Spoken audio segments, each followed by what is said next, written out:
ቤተ ክርስቲያን አካባቢ የሆነ ነገር ሰርታችሁ ወይንም አመስግናችሁ ሊሆን ይችላል። ያው እንግዲህ ሰብህው በክህሎቱ ነው የምትሉ ሰዎች ሰብህው በክህሎቱ ምን ማለት እንደሆነ ታውቃላችሁ? ይሄ ቪዲዮ ለእናንተ ነው። ሼር ኮፒ ሊንክ እያደረጋችሁ ለሁሉም አደርሱልኝ። ላይክ አድርጉና ጀምሩት። ቤቱን ደግሞ ፎሎ አድርጉት። ይኸው አንዳንድ ሰው ቤተ ክርስቲያን አካባቢ የሆነ ነገር ይሰራና ወይ ይዘምርና ወይ ብቻ የሆነ ነገር ያደርግና ያው እንግዲህ ሰብህው በክህሎቱ ነው ይላል። ምን ለማለት ነው የፈለገው? በችሎታችሁ አመስግኑ ነው ለማለት ነው። በችሎታችሁ እኔ በችሎታዬ ሰርቻለሁ ለማለት ነው ግዕዙን የጠቀሰው ማለት ነው። ኧረ እባካችሁ ግዕዝ ያለ ቦታው አይጠቀስም። በጣም ብዙ ሰው ነው እቺ የሚጠቅሳት። በቃ በችሎታችሁ ስሩ ለማለት ማለት ነው። ያው እንግዲህ ሰብህው በክህሎቱ ነው መጽሐፉ የሚለው ይላል። ሰብህው በክህሎቱ ማለት ምን ማለት እንደሆነ ታውቃላችሁ? እግዚአብሔርን በካህሊነቱ አመስግኑት። እግዚአብሔር ቻይ ስለሆነ አመስግኑት ማለት እንጂ በችሎታችሁ አመስግኑት ማለት አይደለም። እግዚአብሔር ቻይ ስለሆነ አመስግኑት ማለት እንጂ እግዚአብሔርን በአቅማችሁ አመስግኑት ማለት አይደለም። ግዕዝን ያለ ቦታው አትጥቀሱ። ሰብህው በክህሎቱ ማለት ምን ማለት ነው አልኳችሁ? እግዚአብሔርን በካህሊነቱ አመስግኑት ማለት ነው። እስኪ ሁላችሁም ኮመንት ላይ ሰብህው በክህሎቱ እያላችሁ ጻፉልኝ። ምን ማለት ነው? እግዚአብሔርን በካህሊነቱ አመስግኑት ቻይ ስለሆነ ማለት ነው። ስለዚህ ሁላችሁም ኮመንት ላይ ጻፉልኝ። ሼር ኮፒ ሊንክ እያደረጋችሁ ለሁሉም አዳርሱልኝ። ላይክ አድርጉ። ቤቱን ፎሎ ማድረግ አትርሱ። እወዳችኋለሁ። ክብር በሉልኝ። ልጅን ክርስትና በምናስነሳበት ጊዜ ለታቦት የክርስትና ልጅ አድርጎ መስጠት ይቻላል ወይ? እነግራችኋለሁ። ይሄንን ሁላችሁም ማወቅ አለባችሁ። እናም እጃችሁ ጤነኛ ነው አይደል? ሼር ኮፒ ሊንክ እያደረጋችሁ ለሁሉም ኦርቶዶክሳውያን አዳርሱልኝ። ላይክ አድርጉና ጀምሩት። ቤቱን ደግሞ ፎሎ ማድረግ አትርሱ። እየውላችሁ የክርስትና አባትና የክርስትና እናት ለመሆን የምትሽቀዳደሙ ሰዎች ኃላፊነቱ ሳይገባችሁ አትሽቀዳደሙ። እኔ እሆናለሁ እያላችሁ የክርስትና አባት ኃላፊነት ልብስ መግዛት አይደለም። እኔ እየውላችሁ ቢመራችሁም ቢከረክራችሁም ቢከረጭጫችሁም ቢጎመጭጫችሁም አይመለከተኝም። የኔ ሥራ እውነቱን መናገር ነው። የክርስትና አባት ኃላፊነት ልብስ መግዛት አይደለም። ምንድነው ኃላፊነቱ? ልጁን በኃላፊነት ተቀብሎ ወደፊት ሲያድግ ሃይማኖቱን አስተምረዋለሁ ነው ኃላፊነቱ። ሃይማኖቱን ማስተማር ነው። የተዋህዶ ሃይማኖትን ጥንቅቅ አድርጎ ማስተማር ነው። ይሄ ነው ኃላፊነቱ። ስለዚህ ይሄን እያወቃችሁ ግቡ። እናም ለታቦት ልጅን ክርስትና ልጅ አድርጎ መስጠት ይቻላል ወይ ካላችሁኝ፣ አይቻልም። እኔ እንግዲህ ደስ ላይላችሁ ይችላል፣ ሊመራችሁ ይችላል። አይመለከተኝም። ምክንያቱም እውነቱን አይደለም የምትፈልጉት፣ እውነቱ ደግሞ ይሄ ነው። አይቻልም። ለምን ካላችሁኝ የክርስትና አባትነት ኃላፊነት ምንድነው ብያችኋለሁ? ሃይማኖትን ማስተማር። ታዲያ ሚካኤል መጥቶ ሃይማኖት ሊያስተምርልህ ነው? ይኸውላችሁ ልጆቻችሁን ከተሳላችሁ ለታቦት ቅዱስ ሚካኤል ሆይ ልጄን ብትባርክልኝ ለቤተ አገልጋይ አደርጋለሁ ብላችሁ መሳል ትችላላችሁ። የክርስትና አባት ግን አይቻልም። ገና ክርስትና ስም አወጣጥ ላይ በደንብ እመጣበታለሁ። ፈቃደኛ ናችሁ? ፈቃደኛ ከሆናችሁ ኮመንት ላይ አዎ እያላችሁ ጻፉልኝ። ማንም ሳይጽፍ እንዳይሄድ ሼርና ኮፒ ሊንክ እያደረጋችሁ ለሁሉም አዳርሱልኝ። ላይክ አድርጉ። ቤቱን ደግሞ ፎሎ ማድረግ አትርሱ። እወዳችኋለሁ። ክብር በሉልኝ። የምነግራችሁ መፍትሄ ሀብት ቸግሮኛል፣ ገንዘብ እጄ ላይ አልበረከትልኝ አለ፣ ባለኝ እድሜ ደግሞ ጥሩ ባለጸጋ ሆኜ ራሴን ችዬ ሌሎችንም መርዳት ፈልጋለሁ ለምትሉ ሰዎች ነው። ሰላም ክርስቲያኖች፣ እንዴት ናችሁ? ይህ ቪዲዮ ለሌሎች ደርስ ዘንድ ኮፒ ሊንክ እና ሼር አድርጉልኝ። እንግዲህ ሁሉም ሰው በህይወት ዘመኑ ስኬታማ ሆኖ ማለፍ ይፈልጋል። ከነዚህ ስኬቶች አንዱ ደግሞ ጥሩ ቤተሰብ መስርቶ ጥሩ ስራ ሰርቶ ጥሩ ገንዘብ አግኝቶ መኖር የማንኛውም ሰው ሰዋዊ ባህሪ ነው። ዛሬ የምነግራችሁ መፍትሄ በአጭር ጊዜ የሀብት ህይወታችሁን የሚቀይር መፍትሄ ነው። ይሄው መፍትሄ ምን መሰላችሁ? የጠበቃችሁ ነው። ምንም አይደለም። ከምታገኙት ከዕለት ከወር ገንዘባችሁ ለእግዚአብሔር አስራት በኩራቱን አውጡ። አለቀ። በመጽሐፍ ቅዱስም በአዋልድ መጽሐፍትም በታሪክም የምናውቃቸው ኦርቶዶክሳውያን ክርስቲያኖች ሀብታሞች ከእግዚአብሔር ጋር ጥሩ መንፈሳዊም ህይወት የነበራቸው በዓለማዊ በኑሮ ህይወታቸው ደግሞ በሀብት የተባረኩት ሁሉም ለእግዚአብሔር አስራት በኩራታቸውን ያወጡ ነበር። ምንም ሌላ ጸሎት፣ ሌላ መፍትሄ፣ ሌላ ነገር የለውም። ለእግዚአብሔር የሚገባውን ከ10 አንዱን መባ አድርገን መስጠት ነው ማለት ነው። በጣም ወዳችኋለሁ። እግዚአብሔር ይስጥልኝ። ሰላም ተወዳጆች እንዴት ናችሁ? እግዚአብሔር ይመስገን እጅግ በጣም ሰላም ነኝ። ዛሬ ለፕሮቴስታንት በተለይም ደግሞ ለጴንጤዎች ጥያቄ አለኝ። ይህንን ጥያቄ በቪዲዮም በኮመንትም ላይ መልሱልኝ። ጥያቄው ምንድነው? መጽሐፍ ቅዱስ ያደረገው ነገር ምንድነው? ይሄ የመጀመሪያው ጥያቄ ነው። ምንድነው ማለት በጸሐፊያኑ ምክንያት ነው ያ መጽሐፍ ቅዱስ የተባለው ወይስ የእግዚአብሔር ቃል ስለሆነ ነው? እንግዲህ መልሱ የእግዚአብሔር ቃል ስለሆነ የሚል እንደሆነ ተስፋ አድርጋለሁኝ። አንድን መጽሐፍ ቅዱስ የሚያስደርገው ነገር ምንድን ነው? የእግዚአብሔር ሐሳብ የእግዚአብሔር ቃል ስለሆነ ነው። እግዚአብሔር የተናገረውን ጽሑፍ ስለያዘ ማለት ነው። ሰው ጥያቄው ምንድን ነው? ጴንጤዎች እንግዲህ በነቢያት አገልግሎት ታምናላችሁ። ነቢያት እግዚአብሔር እንዲህ ይላል እያሉ የሚናገሩት ንግግር አለ። በነቢያት አገልግሎት ማመን ማለት ነቢያት እግዚአብሔር እንዲህ ይላል ብለው ሲናገሩ፣ አዎ በእነርሱ በኩል እግዚአብሔር ቀጥታ ይናገረናል ብሎ ማመን ማለት ነው። ስለዚህ ነቢያት አሁን ላይ ያሉ ነቢያት ማለት ነው በእናንተ እግዚአብሔር እንዲህ ይላል እያሉ የሚናገሩት ያ ቃል ከመጽሐፍ ቅዱስ እኩል ኦቶሪቲ እንዳለው ታምናላችሁ ወይ? ካላመናችሁ ለምን የእግዚአብሔር ቃል አይደለም ማለት የእግዚአብሔር ቃል አይደለም ብላችሁ የምታምኑ ከሆነ በነቢያት አገልግሎት አታምኑም ማለት ነው።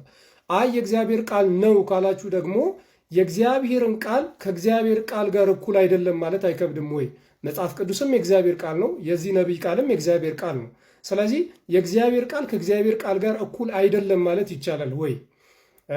ስለዚህ ከመጽሐፍ ቅዱስ እኩል ነው ወይ? እኩል ካልሆነ ደግሞ የእግዚአብሔር ቃል ከእግዚአብሔር ቃል ይበልጣል ወይ ይበልጣል ያንሳል ይባላል ወይ? አይ የእግዚአብሔር ቃል ላይሆንም ይችላል የምትሉ ከሆነ ሰው በዛ ነቢይ አማካኝነት የሚተላለፉ መልእክቶች የምርም ከእግዚአብሔር እንደሆኑና እንዳልሆኑ በብሮ የምታውቁት ማለት በተለይ ደግሞ አብዛኞቹ እንግዲህ መጽሐፍ ቅዱሳዊ ሀሳቦችን ሳይሆን ከእናንተ ሕይወት ጋር በተያያዘ ስለሆነ የሚተነብዩት የምርም የእግዚአብሔር ቃል ይሁን አይሁን ሳታውቁት ነው ማለት ነው እንዲሁ የምትቀበሉት። ሊሆንም ላይሆንም ይችላል ካላችሁ ማለት ነው። እና ይህንን ጥያቄ እንድትመልሱ በትህትና ጠይቃለሁ። ሰላም ክርስቶስ ይብዛላችሁ። ከመጋቤ ተብዬው አጭበርባሪ ሌባ የግድያ ዛቻ ለክርስቶፎሮስ አዳምጠን እንመለስ። ሄሎ ወንድሜ ክርስቶፎሮስ ብታርፍ አይሻልም? ማን ልበል ወንድሜ? እረፍ ብያለሁ። የመጨረሻ ነው። አማን ነህ? አማን እንዴት አለ ወንድሜ? እየዛትክብኝ ነው? እኔ ጋር ተገናኝተን እናውቃለን። አንተና እኔ ተገናኝተን እናውቃለን። በቤተ ክርስቲያን ጉዳይ ስትወሰልት ነው ያዝኩህ። ሌባና ወንበሬን ማንንም ነው የማልመረው። ምን እየዛትክብኝ ነው? አንተ እየዛትክብኝ ነው? እንደሰማችሁት ነው እንግዲህ በልበል የምትሉት ሰዎች ኮመንቱ ስር እየገባችሁ በልበል፣ አይዞህ፣ ጎበዝ፣ ስቲል መጋቤ እያላችሁ የምትጠሩት ይሄን አጭበርባሪ ሌባ የሆነ ሰውዬ ማለት ነው ክርስቶፎሮስ ላይ አንድ ነገር ቢደርስ ዲያቆን ክርስቶፎሮስ ላይ አንድ ነገር ቢደርስ እናንተም አብራችሁ ተጠያቂ ናችሁ። በዚህ መልኩ ነው እየደወለ እያስፈራራ ያለውና ሊያስገድላቸው ይሁን ይሄ መተቱን ሊያሰራባቸው ይሁን አላቅም። እኛ ጋር ያለው አንተ ጋር ካለው ይበልጣል። ለማንኛውም የምነግርህ ነገር ማለት ነው ቀርበህ ብታናገረን ይሻላል። ዙሪያ ጥምጥም እየዞርክ በየቤቱ እየገባህ ይሄ የሰው ኃይል መሰብሰብን አቁመህ ያጠፋሃትን ጥፋት መተህ ገብተህ ላይቭ ላይ እመን አዋራንኛን። በህግም አንለቅህም፣ በሌላም እንቀጥላለን። በህግም አንለቅህም። እንደዚሁም ደግሞ እዚህ ሚዲያ ላይ የመጣ ይሄ አፈር ንገዳህን የካህናት ልብስ የምትለብሰውን ነገር አቁም። የትኛውን ሃይማኖት መግበህን ነው አንተ መጋቤ ሃይማኖት ተብለ ደግሞ ድጋሚ የተሾምከው? እንተያያለን። ዛቻ ስትዝት እየባሰ ነው የሚሄደው፣ እየባሰ ማለት ነው። እንዳንተ አይነት አይን ያወጣ ሞላጫ አጭበርባሪ እኔ በህይወት ዘመኔ አጋጥሞኝ አያውቅም። የካህናትን ስም አታጥፋ እየዞርክ መጋቤ ሐዲስነት መጋቤ ሃይማኖትነት እንዲህ በቀላሉ የሚሰጥ አይደለም አባቴ። ኦኬ መጋቤ ሃይማኖት ለመባል እንኳን ብዙ ነገሮችን ማድረግ መቻል አለብህ። የክብር ስም እንኳን ለመውሰድ እንኳን የክህነት ስም ለመውሰድ ማለት ነው። ማንንም አታጭበረብርም። እዛ እንደ በግ የሚነዱልህ ይነዱልህ፣ አይመለከተንም። እኛ ቆመን ግን ድጋሚ ቲክቶክ ላይ ስታጭበረብር አትታያትም። ሌላው ጉዞ ወደ እናንተ የሚያዘጋጅ ገዳማት፣ አብያተ ክርስቲያናት አግዱት ይሄንን ሰውዬ። አስተዳዳሪ ነሽ ምንድነሽ እያመጣን ነው የምንለጥፈው። ከሱ ጋር 50% 60% የምትካፈሉ እንዳላችሁ እናውቃለን። አስቁሙት። ጉዞ ስታጉዝም እንዳናየ። ጤና ይስጥልኝ፣ እንደምን አላችሁ? እግዚአብሔር ይመስገን በለው። አምላካችሁን አመስግኑት። በያላችሁበት ሰላማችሁ ብዝት ይበል። በውስጥ መስመር ካወራው ተነስቼ ነው። አንድ ሰው ንስሐ አባት ያዝ ተብሎ ሲመከረው ይጨንቀዋል። ላለመያዝ ምክንያት ይደረድራል ማለት ነው። አለመታደል ነው። በነገራችን ላይ አንድ ኦርቶዶክሳዊ በተለይ ንስሐ አባት የሌለው ካለ ይሄ በጣም ያሳዝናል። ያልተመቻቸላችሁ ቦታ ልትሆኑ ትችላላችሁ። ካህናት የሌሉበት ቦታ ሊሆን ይችላል። ካህናት የሌሉበት ቦታ ሁኖም እንኳ ቢሆን ኢትዮጵያ ደውላችሁ በስልክ ካህናትን ማግኘት አለባችሁ። ጭራሽ የሌለበት አካባቢ ከሆነ ያለበት አካባቢ ከሆነ ደግሞ ሄዳችሁ ካህኑን መያዝ ነው። ካህኑ በደለኛ ኃጢአተኛ ሊሆን ይችላል። ለዛ ነው ጌታ ኢየሱስ ክርስቶስ በማቴዎስ ወንጌል ምዕራፍ 8 ከቁጥር 4 ላይ ለምጻሙን ከፈወሰው በኋላ ሂድና ራስህን ለካህን አሳይ አለው። እነዛ ካህናት ፈሪሳውያን እኮ ናቸው። ክርስቶስን እኮ በቃ አፈላልገው ክስ ከሰው ወደ ፍርድ አደባባይ ለማቅረብ እኮ የሚጣጥሩ ሰዎች እኮ ናቸው። ሌት ተቀን ስራቸው እኮ ያንን የነበረው ያውቃል እኮ ክርስቶስ። ካህኑ ኃጢአተኛና በደለኛ ቢሆንም እንኳ አንተ ግን በፊቱ እግዚአብሔር እንዳኛ አድርገሽ ኃጢአትና በደላችንን እያፈርን ስንነግረው በኋላ በፊቱ ስንቆም በንጉሱ ፊት እንዳናፍር ይረዳናል። ወደ እርሱ እንድንቀርብ ያግዘናል። መምህራችን ደግሞ ክርስቶስ ነው። እሱ ያዘዘን እናደርጋለን።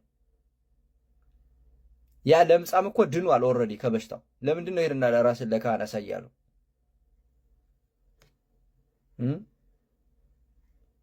ስለዚህ ንስሐ አባት መያዝ አለባችሁ ነው። ብዙ ሰው ንስሐ አባት ፈልጌ ይለኛል እዚህ በውስጥ መስመር።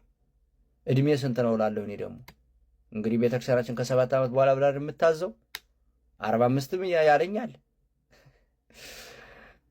እንትን እያልኩ አይደለም፣ ግን ንስሐ አባት ያዙ ለማለት ነው። ንስሐ አባት ያዛችሁ ማለት ሰላም አገኛችሁ፣ እረፍት አገኛችሁ ማለት ነው። የሚያስጨንቃችሁን ሁሉ እርግፍ አድርጋችሁ ንገሩት ለካህኑ እና ቀኖናችሁን ጨርሳችሁ ደስ ብሏችሁ ወደ እግዚአብሔር ተመለሱ። ይህን የመሰለ ዕድል የት ይገኛል? ንስሐ አባት ያዙ ለማለት ነው። ባሮክ አልተፈታም። ዛሬ በነበረው የፍርድ ቤት ቆይታ የ30 ሺህ ብር ዋስትና ተፈቅዶለት ነበረ። እስካሁን ጣቢያ ነበርን። ባሮክ ይፈታል ብለን እኛም እየጠበቅን ነበረ። ይግባኝ ስለተባለበት ነገ እንግዲህ ድጋሚ ፍርድ ቤት ይቀርባል። ነገ ነው የምንሰማው። መፈታቱንም አለመፈታቱንም የምናውቀው ነገ ነው ማለት ነው። ተፈቷል የሚሉ ዜናዎች እየሰማው ስለሆነ በጭራሽ ባሮክ አልተፈታም፣ ይግባኝ ተጠይቆበታል። ወንድማችን ብሩኬ ይግባኝ ተጠይቆበት ከእስር አልተፈታም። ላለፉት 12 ቀናት ያለ ወንጀሉ ያለ ጥፋቱ የታሰረው ወንድማችን ፍትህ አልባው ጉዞ እንግዲህ ቀጥሏል ማለት ነው። ዛሬ መስከረም 19 ቀን ፍርድ ቤት ቀርቦ ነበረ። በዕለተ ቅዱስ ገብርኤል በ30 ሺህ ብር ዋስ ተለቆ የነበረ ሲሆን ነገር ግን ይግባኝ በድጋሚ ተጠይቆበታል ማለት ነው። እግዚአብሔር የወደደውን ያደርጋል። በዚህ መካከል ሁላችንም ደግሞ እውነቱን በመግለጥ ወንድማችንን አይዞ ብለን በማበረታታት መቀጠል መቻል አለብን። አካውንቱ የቲክቶክ አካውንቱ 1 ሚሊዮን ፎሎወር ሊገባ የቀረው 30 ሺህ ፎሎወር ብቻ ነው። አሁንም የወንድማችን ብሩኬን አካውንት 1 ሚሊዮን አስገብተን ስጦታ አድርገን እንጠብቀዋለን ማለት ነው። ግዴለም እግዚአብሔር አምላክ ይፈርዳል። እነዚህ ሌባ ነጋዴዎች በስራ አጋጣሚ ከተለያዩ ትላልቅ ባለስልጣናት ጋር ይገናኛሉ። በሚገናኙበት ሰዓት ፎቶ ሳይነሱ አያልፏትም። ፎቶ አብረው ይነሱና ትልቅ ስራ አብረው እንደሚሰሩ በፍሬም ያደረጉና በየንግድ ቤታቻቸው ይለጥፏቸዋል። ወይም ደግሞ ከተለያዩ ኢንተርኔት ሳይቶች ላይ የሚያገኟቸውን የጠቅላይ ሚኒስትሩን፣ የመከላከያ ሚኒስትሩን፣ የተለያዩ የክልል ፕሬዝደንቶችን ፎቶ ይለጥፉና በፍሬም ያሰሩና ንግድ ቤታቸው ውስጥ ያቆሙታል። ምን ማለት ነው? ይሄ የመንግስት ቤት አይደለም፣ የንግድ ቤት ነው። የስራ ግንኙነት አለን ለማለት ነው ወይስ አብረን ነው የምንሰራው የሱ ነው ለማለት ነው? ምን ማለታቸው ይመስላችኋል? መጀመሪያ ላይ ከስተመሩ እምነት እንዲኖረው ያደርጋል። እነዚህ ሰዎች ከነዚህ እዩት እስቲ እናንተ እነዚህ ሌባ የንግድ ቤቶች ላይ የተለጠፉ የተለያዩ የጠቅላይ ሚኒስትሩ የኦሮሚያ ክልል ፕሬዚደንት ምናምን በየቦታው በስራ አጋጣሚ ያገኙትን እንትን አብሮ ሲነሱ እንደዚህ ፎቶቸውን ግድግዳ ላይ ይለጥፋሉ። ካልሆነም ደግሞ በተለያዩ ሶሻል ሚዲያዎች ከንግድ ባለቤቶቹ ጋር የተነሱትን ፎቶ ይለጠፋል እና ይሄ አንደኛው የንግድ ቤቶቹ ታማኝ ናቸው እንዲሉ ከስተመሩ እንዲል ያደርገዋል። ሁለተኛ ደግሞ ከስተመሩ ከተበላ በኋላ ደግሞ ወደ ህግ አግባብ እንዳይሄድ ከነዚህ ትላልቅ ቡርጃ ባለስልጣናት ጋር ነው የሚሰራው። ስለዚህ ላሸንፍ አልችልም፣ አርፌ ቁጭ ልበል ተበልቼ እንዲሉ ያደርጋቸዋል። አሁንም የሆነው እንደዛው ነው። እኔ ግን እየገባኝ ያልሆነው ነገር የአምባሳደር ዲና ሙፍቲ ነገር ነው። ነጋዴዎቹ እንኳን እርስዎን አግኝተው አይደለም ትላልቅ ባለስልጣናት አብሮ አለፍ ሲሉ ካዩ እንኳን አብሮ ፎቶ የሚነሱ ናቸው። እና ምንድን ነው የእርስዎ ስራ? በተለያዩ የንግድ ተቋማት ላይ አብረው አስተያየት ሰጧ ያለው እንደ አምባሳደር ሆነው ነው? እርስዎም የንግድ አምባሳደር ሆነው ነው? ገንዘብ እየተከፈሉት ነው ወይንስ ለማህበረሰብ የሚጠቅም ስራ እነዛ የንግድ ድርጅቶች ስለሰሩ ነው? ባለፈው ፍላይ አዲስ እና አዲስ ፍላይ ድርጅቶች ላይ አስተያየት ሲሰጡ አየው። ፊንቴክ ኢንቨስትመንት ላይ በየጊዜው እየተገኙ የተለያዩ ንግድ ተቋማት ላይ ጤነኛ ያልሆኑ ምን ሆነው ነው? ገብቶታል ንግድ ቤቶቹ እያደረጉ ያሉት ነገር? ወይስ እርስዎም እንደ ማስታወቂያ የሚሰሩ ሰዎች ማስታወቂያ እየሰሩላቸው ነው? እነዚህ እንግዲህ ማስታወቂያ ሰዎች በዚሁ አጋጣሚ ሆዳደር ናቸው። አንድ ትሪ ምግብ ከቀረበላቸው ህዝቡን አይደለም ሀገራቸውን ሊሸጡ የሚችሉ ናቸው። እነዚህን ሰዎች ደፈር ብሎ የሸማቾች ጥበቃ ባለስልጣንም ሆነ ሌላ የህግ አካል ሊያቆማቸው አልተቻለውም እና ቀን ሲመጣ እናንተ የምትቆሙበትና ይሄ ጭንቅላታችሁ እንዳይሰራ ሆዳችሁ የከለከለውን ነገር ትክክለኛ እንትን ላይ እንዲገባ የምናደርግበት ቀን ይመጣል። ከሀገራችሁ ህዝብና ከሀገራችሁ የት እንደምታመልጡ እናያለን። እርስዎ ግን አምባሳደር ዲና ሙፍቲ ቢያስቡበት ምን ይመስሎታል?